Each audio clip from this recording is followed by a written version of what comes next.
Behind the elegant white facade of a six-story townhouse in Notting Hill hides a story that feels lifted straight from the silver screen. The ivy creeps gently up iron balconies. The breeze carries memories of a film that defined a generation. And tucked behind those tall windows, the quiet life of Hugh Grant, Britain's reluctant heartthrob turned country gentleman. Today, we step through the real-life garden gate and into his world. Are you ready? How does a man with no intention of becoming famous end up as the face of British romance for an entire generation? It all began in London, 1960, not on a stage, but in the quiet corners of a library. Hugh John Mungo Grant, the son of a carpet salesman and a school teacher, grew up with poetry, Shakespeare, and the hum of BBC radio dramas. There was no path carved toward Hollywood, no auditions, no screen tests, just literature, wit, and a curious mind. At Oxford, Grant didn't pursue acting. He studied English literature, Dickens, Austen, and Wilde, while dabbling in satire and stage plays mostly for fun. But life, as it often does, had other plans. A performance of Twelfth Night turned into an invitation to join the Oxford University Dramatic Society. One play became two became a national tour. And suddenly, the boy who once shied away from attention found himself addicted, not to fame, but to transformation. Still, the 1980s were no red carpet affair. Grant began his career like so many British actors. Modest roles in theater, small parts on television, and indie films that barely made a ripple. But one role did. Maurice, 1987, a deeply layered performance in an era when such topics were still taboo. It earned him the Volpe Cup at the Venice Film Festival. It earned him respect. But it wasn't until 1994 that everything changed. Four Weddings and a Funeral wasn't just a film. It was lightning in a bottle. Grant's portrayal of Charles, awkward, self-deprecating, romantic, struck a chord with audiences around the world. His charm felt unscripted, real. The film became the highest-grossing British movie of all time, and Hugh Grant, overnight, became the man every director wanted and every audience adored. What followed was a golden decade. Notting Hill, 1999, opposite Julia Roberts, grossed over $360 million. Bridget Jones's Diary, About a Boy, Love Actually. Each one a box office hit. Each one further cementing Grant's place as the king of the rom-com. But even as audiences swooned, Grant began to feel confined by his own success. Was he just a charming accent in a tailored suit? Or was there something darker, deeper, waiting to emerge? The 2000s offered a hint. He began choosing roles with more bite. In About a Boy, he wasn't just funny. He was flawed, lost, human. And then came Paddington 2. A children's film where Grant, as a washed-up actor turned villain, delivered what he called the best performance of my career. Critics agreed. By the 2000s, he was no longer just a rom-com guy. He was Jeremy Thorpe in a very English Scandal. Manipulative, calculating, brilliant. He was Jonathan Fraser in The Undoing. Fragile, explosive, unforgettable. Even Glass Onion, 2022, and Dungeons & Dragons, 2023, showed something new. A willingness to surprise, to take risks, to laugh at himself. So how did a shy literature student become one of Britain's most enduring actors? Not through ambition, but through curiosity. Not through reinvention, but through honesty. And somewhere along the way, between the scripts and the spotlights, he bought a house, a certain house in Notting Hill, that would tie his life to the screen in ways no one could have predicted. Because when Hugh Grant walks through his garden gate today, he's not just coming home. He's stepping back into the very story that made him a legend. Shall we follow? Estate in Notting Hill. If walls could talk, this townhouse would sing in British accents and quote lines from Notting Hill. Tucked away on the quiet, leafy stretch of Elgin Crescent, a name that whispers prestige in West London, Hugh Grant's Notting Hill estate stands tall and proud. 6 elegant stories of white-painted brick and iron-railed balconies overlook a private communal garden, one so beautiful and beloved it once served as the backdrop for one of cinema's most romantic scenes. Yes, that garden. The very one where Julia Roberts and Hugh Grant strolled in character, where whispered confessions and awkward charm melted into timeless magic. But now, it belongs not to a script, but to the man himself. From the moment you arrive at the front steps, you feel it. This is not just real estate, it's atmosphere. The curved wrought iron gate swings open into a cobbled entryway that leads you to a classic British door. Bold black, flanked by lantern sconces and framed in polished white trim.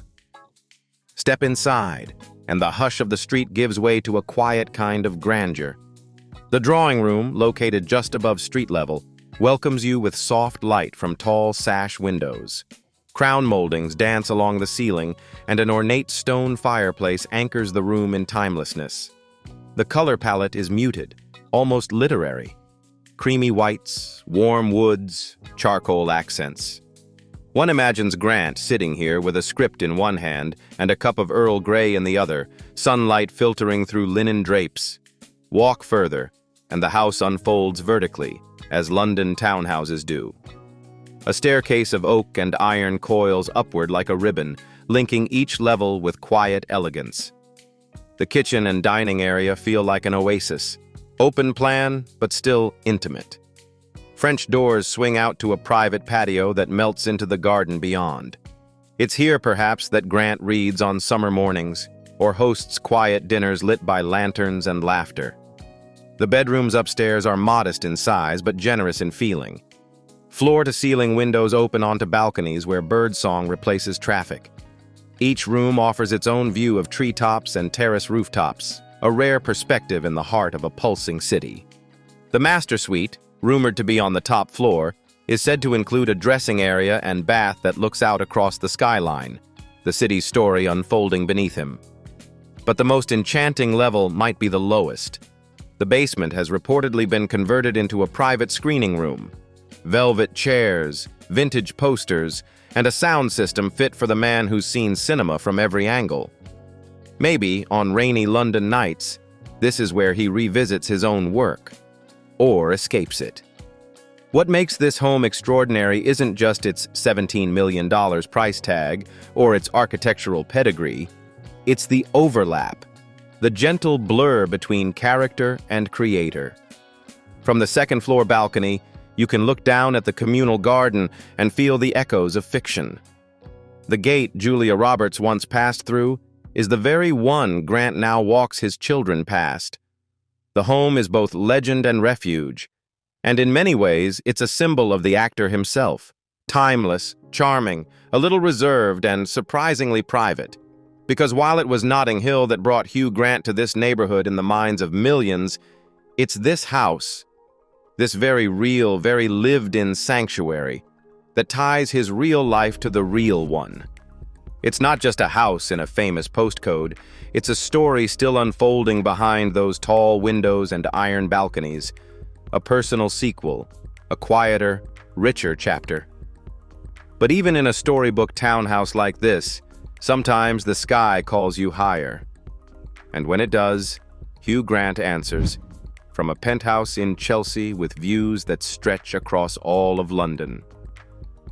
Shall we go up? Penthouse in Chelsea. There are moments in life when one needs to rise above it all, quite literally. And for Hugh Grant, that moment is found in the heart of Chelsea, where his other home floats above the city like a glass and stone observatory of solitude. Valued at approximately $11 million, this penthouse offers a striking contrast to the historic charm of Notting Hill. Here, clean lines replace ornate cornices. Glass replaces brick. The energy shifts, from nostalgic to contemporary, from cinematic to silent. Perched atop a modern residential building, the penthouse unfolds with 180 degrees of uninterrupted skyline. Imagine standing before floor-to-ceiling windows as the Thames winds in the distance. The Shard gleams like a crystal spire, and the rooftops of London stretch endlessly beneath your feet. Step into the living room, and it's not the furniture that captures your eye. It's the airiness. The space breathes. High ceilings echo softly. A curated mix of plush sofas and Scandinavian wood pieces rest on polished hardwood floors, lit by natural sunlight that floods through every inch of exposed glass.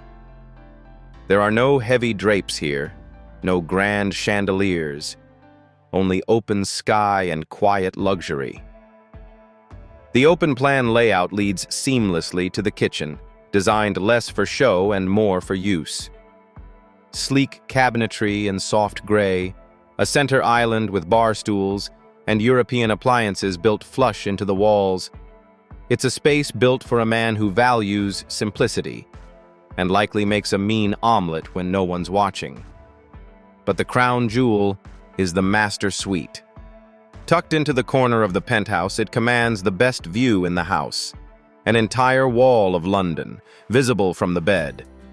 There's a walk-in wardrobe tucked just beyond, and a bathroom carved from pale marble, complete with a freestanding soaking tub and a rainfall shower that seems to pour down straight from the clouds.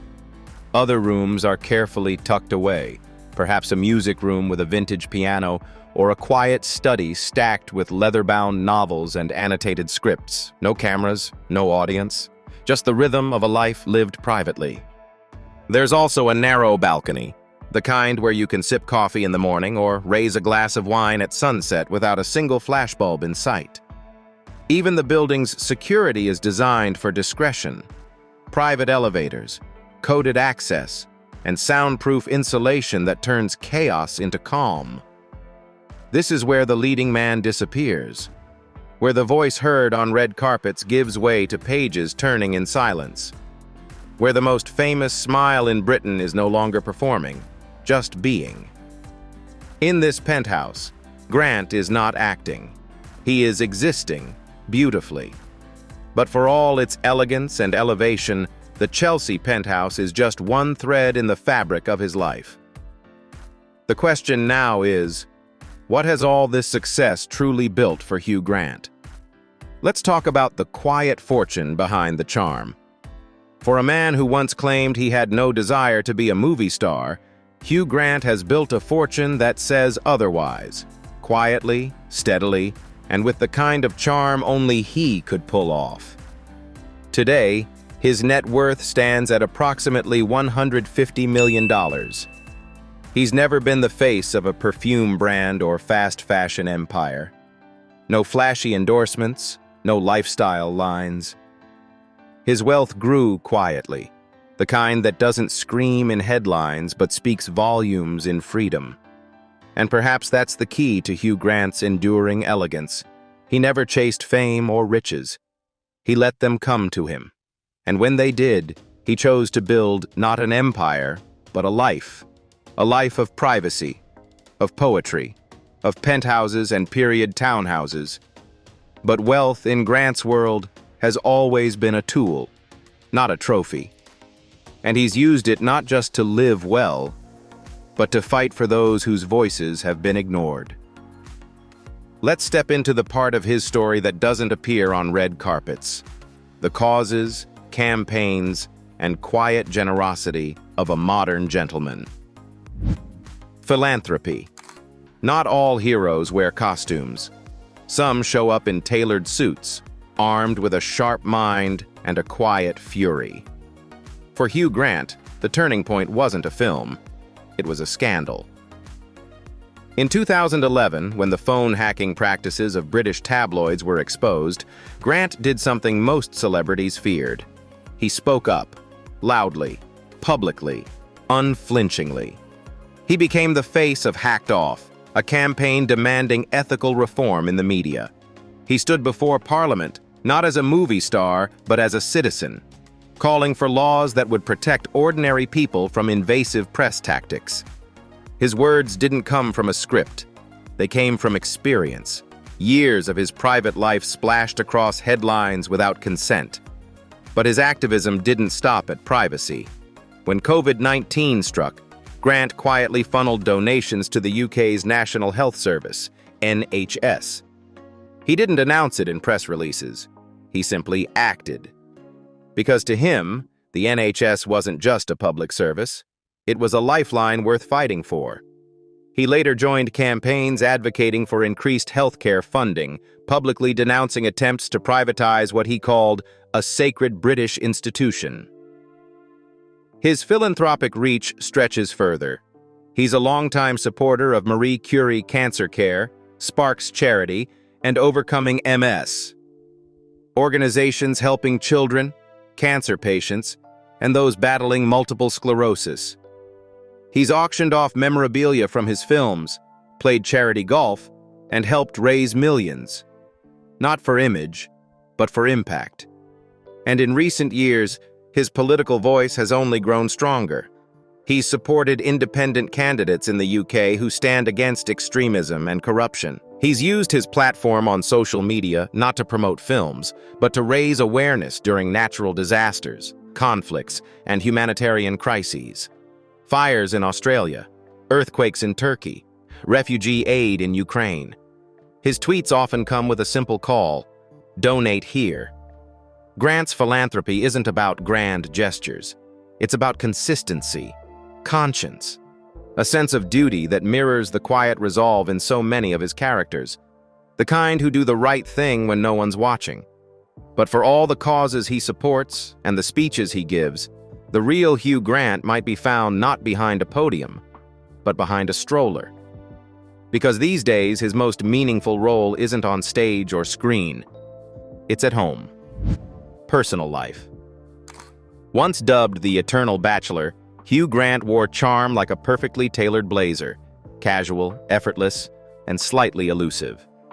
For years, the world knew him as the man who could deliver a stammering love confession better than anyone, but off-screen, he seemed to keep real-life romance at arm's length. That image changed, slowly, then all at once. It began with the headlines: 5 children, 2 women, timelines that overlapped and intrigued. But behind the gossip was something far more grounded: the transformation of a man once allergic to commitment into a deeply devoted father and husband. In 2012, Hugh welcomed his first child, a daughter, with Tinglin Hong, a relationship he once described as fleeting but meaningful. Media frenzy followed, often disrespectful, and Grant was quick to defend Hong, demanding privacy for her and their child. The name he gave his daughter in Chinese, Jing Shi, translates to a happy surprise. Soon after, he found love again, not in a film set or a gala, but with Anna Eberstein, a Swedish television producer. Together they share 3 children, including 2 daughters and a son. In 2018, in an unexpected but quietly joyful move, Grant and Eberstein married in a small ceremony at the Chelsea Register office. There were no paparazzi swarms, no red carpet vows, just 2 people choosing partnership after years of being asked why they never would. Now, Grant is often seen doing what no one expected from the king of rom-coms: pushing strollers through Notting Hill, carrying backpacks at Heathrow, attending school events in well-worn sneakers and a cap pulled low. He's called parenting exhausting but utterly wonderful. He's admitted that having children late in life reshaped him, made him softer, more patient, and, in his own words, more useful. His daily life? Surprisingly ordinary. Long walks through West London. Afternoons spent at home reading, writing, or playing with his kids. Occasional dinners at quiet restaurants. No entourage, no flash, just a man, his family, and a life that finally feels like it fits. And perhaps that's the greatest twist in Hugh Grant's story. The romantic hero who once couldn't keep a relationship together now finds his joy not in grand gestures, but in bedtime stories and coffee runs, in loyalty, in laughter, in legacy. He once said he feared marriage because it might ruin something. Now he wears his wedding band like a quiet rebellion against everything we thought we knew about him. From charming the world with a stammer to quietly raising a family in the heart of London, Hugh Grant's life is a story few could script and none could resist. If this glimpse into his real-life Notting Hill tale moved you, don't forget to like, share, and subscribe for more timeless stories of legendary lives and legendary homes. Because behind every front door, there's always a little more than meets the eye.